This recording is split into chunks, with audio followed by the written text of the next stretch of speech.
Minutes prior to his scheduled closing on a $42 million transaction, a receptionist informed him that he was not permitted to remain in the building. The subsequent events contributed to the downfall of an entire organization. Rain was not excessive.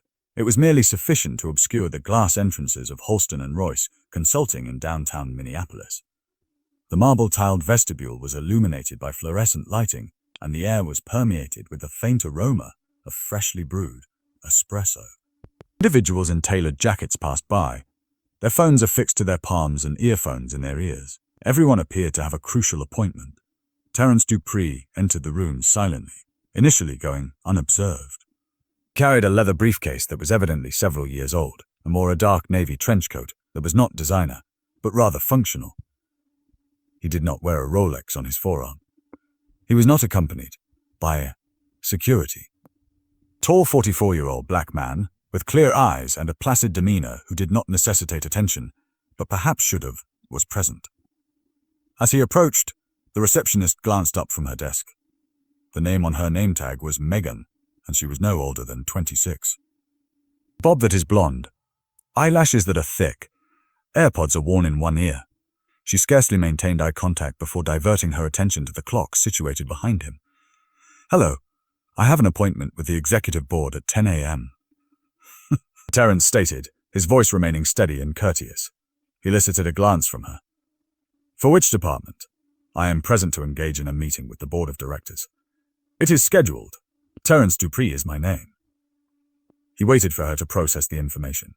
"Rather," she grinned. "That is correct. Once more, you are associated with whom?" "Sales. This entrance is not utilized by vendors." He responded in a composed manner. "No. I am the Chief Executive Officer of D-Tech Solutions." She reclined back in her chair as if she did not believe a word of it, and she peered down at her monitor with a dramatic sigh. "Your name is not reflected here," she stated. "It is possible that you are referring to the incorrect structure." He maintained his composure. "This 1224 Wabash Avenue?" She rolled her eyes. "Yes, but as I previously stated, we do not permit external vendors to remain in the area. Go through the loading process if you are sending off an item. Rear entrance." Terrence briefly paused, not because he was uncertain about what to say, but because he had previously viewed this film. He refrained from disputing the matter. He refrained from displaying his credentials or causing a disturbance. Dupree gazed at her for a brief period, then gave her the slightest nod before turning toward the exit. A subordinate associate exited the elevator as he approached the door.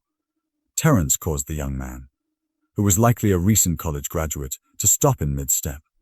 His pupils expanded. "Mr. Dupree." "Oh, Hummer!" he exclaimed, his breath caught in his throat. "Sir, please wait. You have arrived early, and they are still." Terrence gingerly elevated his hand. "No problem," he replied, maintaining his pace. "Thank them for the opportunity." He stepped back into the street and pushed open the door. Before the elevator doors closed behind him, the associate stood completely still, his mouth partially open. Megan resumed her phone browsing at the front desk, unaware that her sneer was about to become the most costly in the company's history. However, they were unaware of the individual they had just rejected. Terrence Dupree was not born into authority. He did not receive keys to corner offices, trust funds, or refined networks. He was born in a two-bedroom home in Mobile, Alabama, which was slightly tilted to the left following a cyclone in 1992. As a hospital custodian, his mother toiled at night. Additionally, his father, when present, conducted automobile repairs from their driveway. Terrence acquired the ability to make things function, even when they were not functioning properly, at a young age. He compensated for his dearth of privilege with precision. He was not overly vocal. He refrained from speaking. However, when he did speak, you were attentive. He did not squander words. He had already constructed a functional desktop from discarded school components by the age of 16, not to engage in gaming, but to gain an understanding of how they communicated. He was instructing himself on how to write code on a broken monitor that was propped up with a phone book every night, while other children were messaging females and escaping out. He was granted a partial scholarship to attend Tuskegee University, finished in the top 5% of his cohort. Refrained from hastening a fraternity. did not attend numerous gatherings. He was engaged in the construction of an object, and he was aware of it. In a 2-bedroom apartment located above a laundromat in Birmingham, he developed his initial company, a compact platform for administering the schedules of mobile teams. It was unsuccessful. He refrained from expressing his disappointment. He revised it. Second entity, which possessed the same concept but executed it more effectively, was acquired. However, what about D-Tech Solutions? That one was the one that altered the course of the game, constructed it from the ground up. There are no venture investors. There will be no extravagant launch. Systems that functioned, tidy delivery, and contracts were the sole components. Major logistics companies were employing it to coordinate vehicle shipments throughout the Southwest by the 4th year. He maintained a close circle. His novels are immaculate. Additionally, his office door was fully opened. He had transformed D-Tech into one of the fastest-growing SaaS firms in the region by the age of 44. Silicon Valley is not the case. Not located in New York. Not Los Angeles. He did not require those postal codes to verify himself. Holston Royce, the organization that had previously advised him to disengage, was now poised to execute a partnership agreement with him that would be valued at $42 million. The agreement had been in the works for nearly 7 months. His team had been evacuated on 2 separate occasions, conducting background investigations, projections, and paperwork. All issues had been resolved. The final meeting was a mere formality. Before concluding, they simply desired to encounter the individual in question. They were granted their opportunity, and they failed to capitalize on the opportunity. Due to the fact that he did not enter the premises with an insignia dangling from his neck, because he did not resemble their concept of authority. Due to the fact that the gatekeeper at the front desk was unable to visualize him seated across from the boardroom table.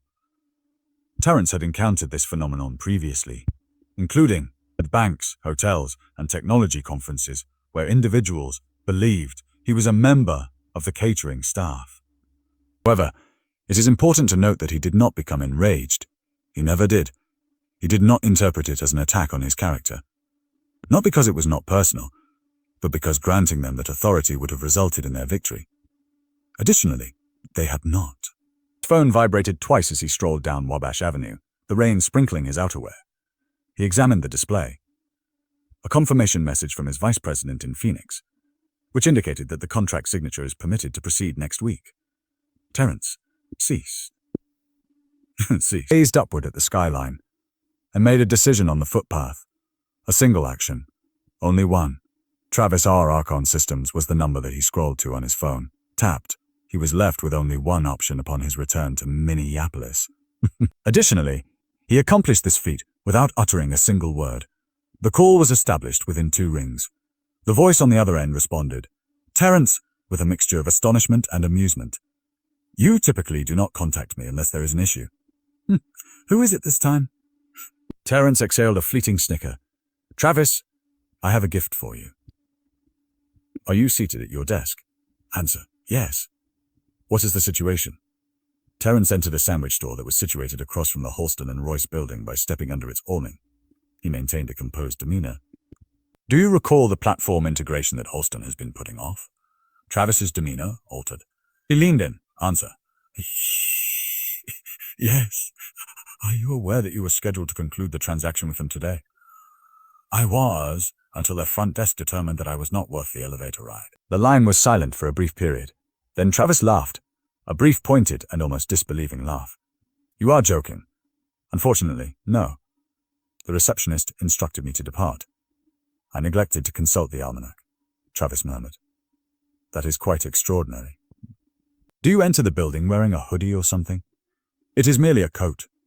Additionally, a briefcase. It appears that it was not sufficiently reflective. Travis released a steady whistle. I would venture to guess that they believed you were a delivery person. Terrence responded, more akin to a vendor. Either way, their time is not worth it. Travis was once more silent, but this time her silence was prolonged. Subsequently, he inquired, are you sincere about the statement you intend to make? Terrence exhaled. I am prepared to reframe the agreement, provided that Archon agrees to the same conditions. I am referring to each and every one of them. You are aware that we are capable. The most recent draft has been reviewed by our legal team. 2 months ago, we were prepared. Terrence replied, "That's satisfactory. Subsequently, it is yours. By the end of the day, I will have my general counsel contact you. We will proceed expeditiously." Travis did not conceal his enthusiasm. "I am at a loss for words, Terrence. I mean, that is a significant amount." Terrence expressed gratitude with a hint of sincerity, "And please do not cause me to regret it." "You will not, I swear." Terrence terminated the conversation and reinserted the phone into his outerwear. He refrained from remaining. The Holston Royce Tower, which stood tall, proud, and expensive, appeared unchanged from 30 minutes prior. However, Terrence perceived it as hollow from the outset. A glass container of cucumber water remained unattended in the boardroom on the 29th floor. The table was surrounded by 9 chairs, which were occupied by senior partners, executives, and the chief negotiator, who was constantly checking his watch. One of them inquired, "Is there still nothing?" There was no call. The negotiator stated, "There is no text." He verified this yesterday. He has never executed this action. There was a frown from a senior partner. "Let an individual descend to verify." A breathless intern hurried down the elevator. He returned with a shaky mind. "He is nowhere to be found." Reception reported that an individual had entered early. However, they denied him entry. He believed that he was a contractor. The room was enveloped in silence, as if by an abrupt gust of wind. "You are informing me?" the negotiator inquired carefully. They did not even permit him to enter. That is the statement she made. Confusion replaced murmurs. Unease evolved from confusion. A few executives began to type rapidly on their mobile devices. A woman in a grey pantsuit, Simone Barkley, a partner with a keen eye, then spoke up. "If he withdraws and if he is sincere about this agreement, it has already been lost. However, it is possible that someone started. You cannot conclude 7 months of negotiations without having a clear understanding of your subsequent course of action. Bluffing is not a characteristic of that individual. We have just degraded one of the most astute operators in this sector. We accomplished this at our front desk." Our front desk. No one spoke. A final inquiry was made by the negotiator. "Should we attempt to establish communication?" Barkley shook her head. "You have the option to attempt. However, it will be of no consequence." Terrence entered a ride-sharing vehicle and proceeded to the airport, which was located in the opposite direction. He did not glance back as the vehicle departed from the curb. He was aware of the events that would follow, and he did not require to witness them in order to experience them. However, the boardroom located upstairs was still waiting, unaware that their opportunity had already passed. Holston Royce's boardroom was not only agitated by Monday morning, but it was also electrifying in all the wrong ways. Terrence Dupree had not been heard from. There are no comments. No comment. There will be no telephone messages. No one from his team was responding either. Not even a cold. "We have resolved to pursue an alternative course of action." Nothing. Silence. Megan, the receptionist, was occupying her position, savoring a cool beverage through a green straw and perusing photographs from her weekend brunch. She briefly examined the revolving doors, anticipating the man from Friday. She harbored the possibility that he might return. It is possible that he would return with an apology or delivery documentation. Nevertheless, nothing. The firm's leadership team attempted to portray the no-show as a transient glitch during a tense internal meeting, which took place upstairs. One of his colleagues suggested that it is possible that he experienced a personal emergency. Another individual suggested that it is possible that he is attempting to exert pressure on us to negotiate more favorable terms. Negotiate more favorable terms. Simone Barkley, who was as composed and as bright as ever, shook her head. Terrence Dupree does not engage in such games. It is not a happenstance that he has become silent. The confirmation was received. The following is a formal press release from Archon Systems, Holston Royce's closest competitor. "We are delighted to announce a strategic integration with Detect Solutions, the premier logistics optimization platform in the Midwest. This partnership represents a critical juncture in the industry." At 2:03 p.m., the email arrived in the inboxes. The boardroom was completely silent by 2:15. No one spoke. Actually, someone lost their stylus. A senior advisor, who was grey-haired and kept his mouth shut, murmured as he pushed his chair back. Well, I am not interested in that. Simone was approached by an individual. Is it possible to reclaim it? Simone did not flinch. It is impossible to rectify such an insult to a man. Megan was still unaware of the situation downstairs. She did not discover Terrence's true identity until later that evening, after her shift, during a drink with her companion. A friend of hers leaned across the table and reduced her volume. Are you aware of the agreement we were negotiating for approximately 6 months? Yes, the technological issue. That was the individual you declined on Friday. Meg blinked. Unbelievable. Who is that individual? Her friend's lips were pursed as she nodded. He is more valuable than our entire quarterly profit. You instructed him to go lost. Megan chuckled nervously. Yes, but he did not assert that he was of that magnitude. He did, Megan. You simply failed to hear. HR initiated the dissemination of emails regarding gatekeeping and protocols for front-facing personnel the following morning. Sensitivity instruction. Megan was summoned to a meeting by a supervisor who employed terms such as reputation, injury, and public perception. She repeatedly inquired, how was I expected to know? However, no one had a satisfactory response. Because that was the issue. In the interim, Terrence was already engaged in discussions with Arkin's executive team. He had acted promptly, signing the contract within 3 days. Frog. Arkin's advantage over Holston Royce was immediately apparent as a result of the partnership, which granted them access to DTEX's proprietary scheduling AI. Clients began to observe. Companies that had previously depended on Holston for years began to contact him with inquiries. One by one. Then, cancellations. Silence ensued. Holston forfeited 3 significant contracts and a potential government pilot agreement that had been in the works for 2 years within the course of 10 business days. Investors experienced anxiety. Within a week, the value of the shares plummeted by 12%. One of the senior partners who had recommended Megan's employment discreetly submitted his resignation by Friday. However, the genuine repercussions had yet to manifest. The office did not feel the same the Monday following the stock decline.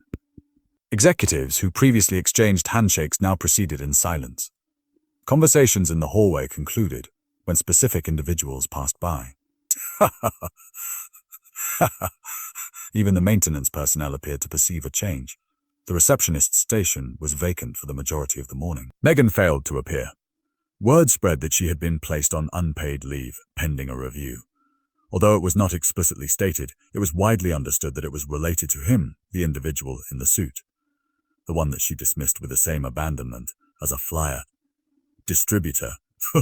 Upstairs, in the executive suite, the walls were closing in. Mark Keller, the director of partnerships, had dedicated the weekend to damage control, which involved communicating with clients to inform them of the unexpected disruption in the DTEX partnership. However, each phone call was akin to pursuing a phantom. A client from Des Moines did not even wait for his proposal. The individual stated, "You have forfeited DTEX. Our organization will relocate to Arkin." Click. Click. The company had experienced a loss of over $18 million in projected earnings within a week. Additionally, there was no deceleration. Simone Barkley remained seated at her workstation, calmly perusing LinkedIn.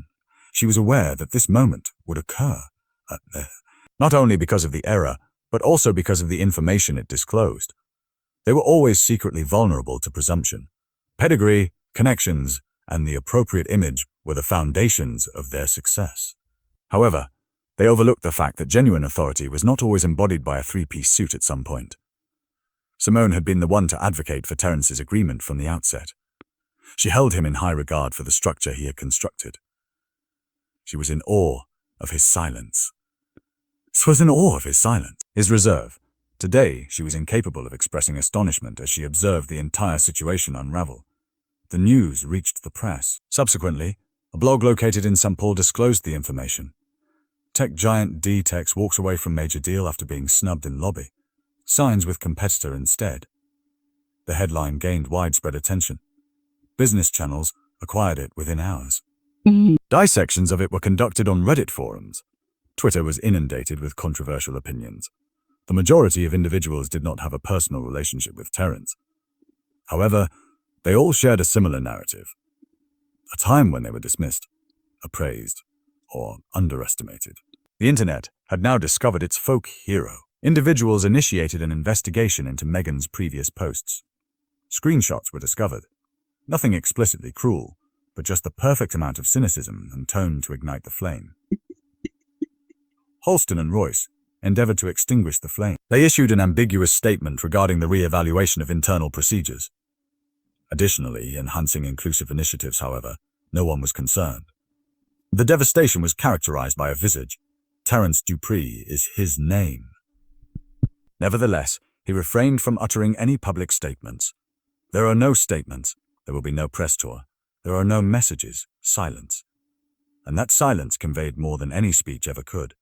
The firm's main two clients had terminated their contracts by the end of the month. A third entity, located in Cincinnati, was engaged in negotiations with Archon, alleging confidence concerns. Senior leadership engaged in an alternative discourse behind closed doors. They each assigned responsibility to the other. Some desired to pulverize skulls. Others advocated for an exhaustive rebranding. Mark Keller submitted his resignation on Thursday with immediate effect. Additionally, Megan, she was discreetly released. There will be no farewell email.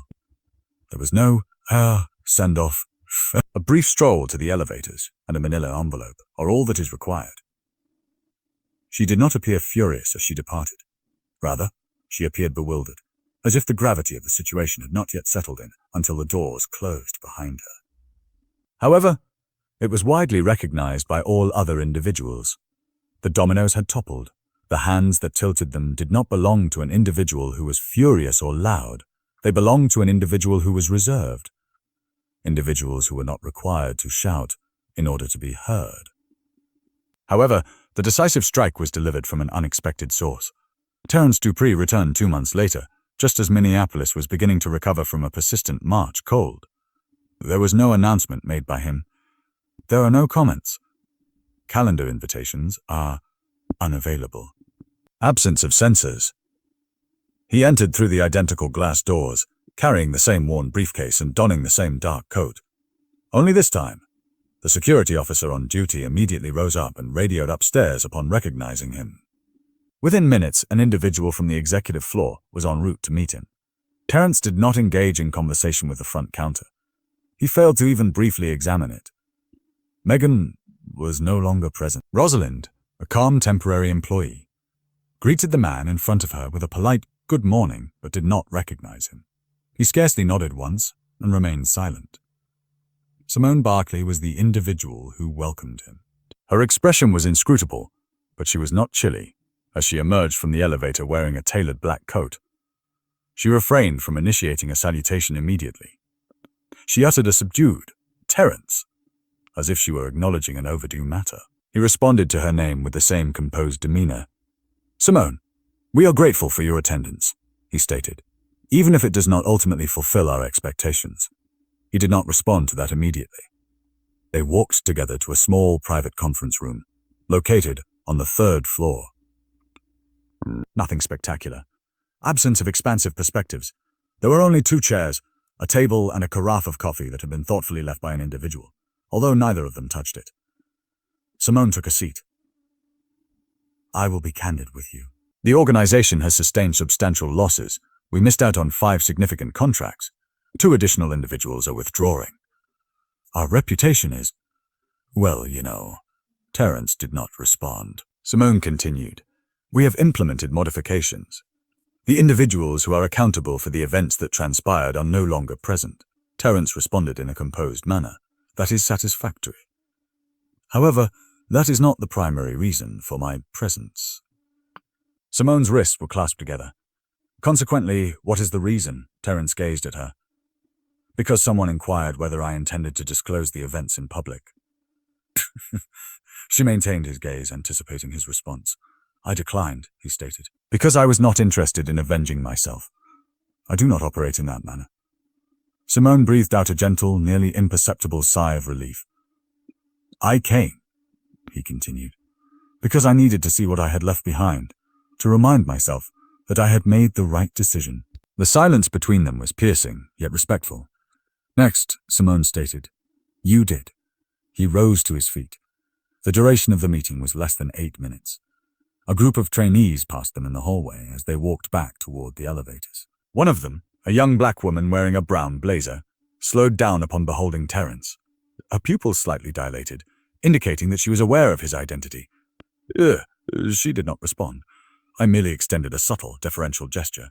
He returned it, shrugged. Terrence briefly glanced at the receptionist's station as he approached the door in the vestibule. Rosalind was preoccupied with the organization of visitor credentials while on the phone. He did not observe her.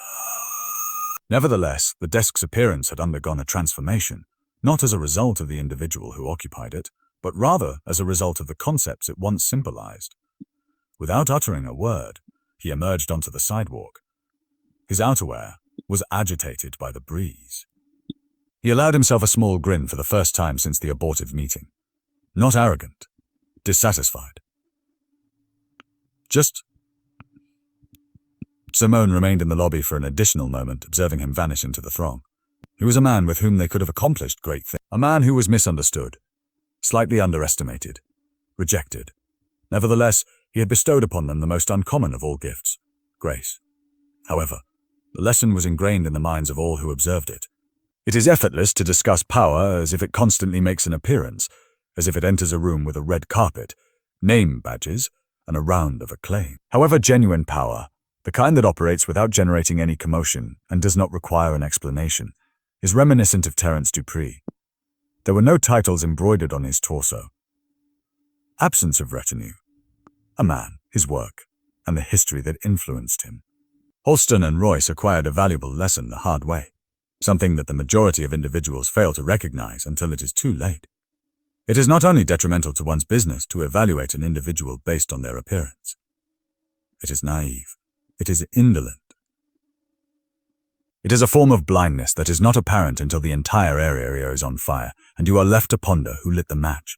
Terrence did not devastate that organization through a slander campaign or a press release. It was unnecessary for him to do so. He simply elected to relocate his value to a location where it would be honored. In doing so, he served as a reminder to a significant number of individuals, whether through vocal or nonverbal means, that respect does not emanate from affluence, influence, or image. It is derived from one's character, from the manner in which they regard others when they believe they have nothing to offer. Perhaps that was the most distressing aspect for the organization. Not the amount of money that was lost. Not the headlines. However, the awareness that it could have been prevented with a single ounce of contrition. There are Megans in every office and company. Individuals who make hasty decisions due to the fact that they do not conform to their idealized definition of success. Occasionally, they pursue this course of action in silence. Occasionally, with a chuckle. Occasionally, a phrase such as "you are not welcome here" is used. However, what if that individual is the opportunity? What if they are the individual who possesses the key to your future? But what if they are already 10 strides ahead, and you have just shut the door in your own face? This was not merely a cautionary tale for corporate America.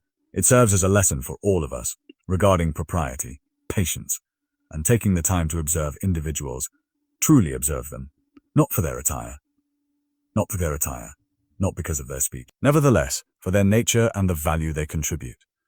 Character enters the room prior to credentials, as the reality is. Additionally, if you are incapable of acknowledging it, you are not entitled to the advantages it confers. So the next time an individual arrives with an appearance that differs from your expectations, take a moment to reflect. Pay attention. Ask. Avoid making assumptions, because the cost of hubris is not solely pecuniary. Occasionally, it is your reputation, your partnerships, and your future. And once it is gone, there is rarely a second opportunity.